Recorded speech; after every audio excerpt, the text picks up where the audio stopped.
સતત ગુનાખોરી વધી રહી છે, ત્યારે વધતા જતા ક્રાઇમને કંટ્રોલ કરવા માટે પોલીસ દ્વારા છાસવારે કોમ્બિંગ કરવામાં આવતું હોય છે। ત્યારે ડિંડોલી વિસ્તારમાં પોલીસના કાફલા દ્વારા રાત્રે 3 વાગ્યાથી ખાસ સરપ્રાઇઝ ચેકિંગનું આયોજન કરવામાં આવ્યું, જેમાં રહેણાંક સહિતના વિસ્તારોમાં હિસ્ટ્રી શીટરની તપાસ અને પૂછપરછ કરવામાં આવી હતી। પોલીસ આવી એક્શન મોડમાં આવી ગઈ હોય તે રીતે ચેકિંગ કરવામાં આવ્યું હતું। ડિંડોલી પોલીસ દ્વારા ભેસ્તાન સ્લમ આવાસ વિસ્તારમાં કોમ્બિંગ હાથ ધરવામાં આવ્યું હતું। ગુનાહિત ઇતિહાસ ધરાવતા શખ્સોના ઘર પર પોલીસ દ્વારા સરપ્રાઇઝ ચેકિંગ કરવામાં આવ્યું હતું, જેમાં 50થી વધુ હિસ્ટ્રી શીટરની પૂછપરછ કરાઈ હતી।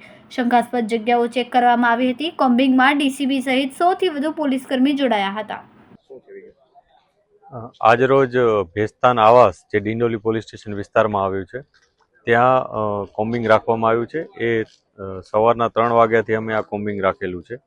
આ કોમ્બિંગમાં અમે આ ઝોનના તમામ પોલીસ સ્ટેશનના પોલીસ ઓફિસર્સ અને માણસોની એક આખી ટીમ બનાવી છે અને લગભગ 100થી વધુ અધિકારી અને કર્મચારીઓએ આ ભેસ્તાન આવાસ છે કે જેમાં 1600થી વધારે મકાનો આવેલા છે, એમાં અમે કોમ્બિંગ હાથ ધરેલ છે।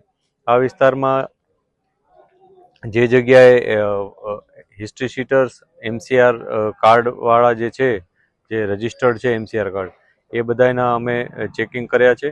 આ ઉપરાંત એમના ઘરમાં ચેકિંગ કર્યું છે કે એ કોઈ પ્રતિબંધિત વસ્તુ મળી આવે કે નહીં એ બાબતે પણ અમે તપાસ કરી છે। આ સાથે આ વિસ્તારમાં જે એરિયલ વ્યૂ માટે અને એરિયલ ચેકિંગ માટે અમે ડ્રોનનો પણ ઉપયોગ કર્યો છે।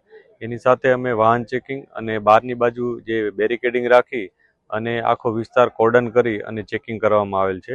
કેટલાક લોકો અમને મળી આવ્યા છે, અત્યારે એ લોકોનો અત્યારે અમે પૂછપરછ કરી રહ્યા છીએ અને જે લોકો નથી મળ્યા એની અમે આવતીકાલે અને ત્યાર પછીના સમયમાં ચેકિંગ કરશું કે એ લોકો આ સમયે ક્યાં હતા।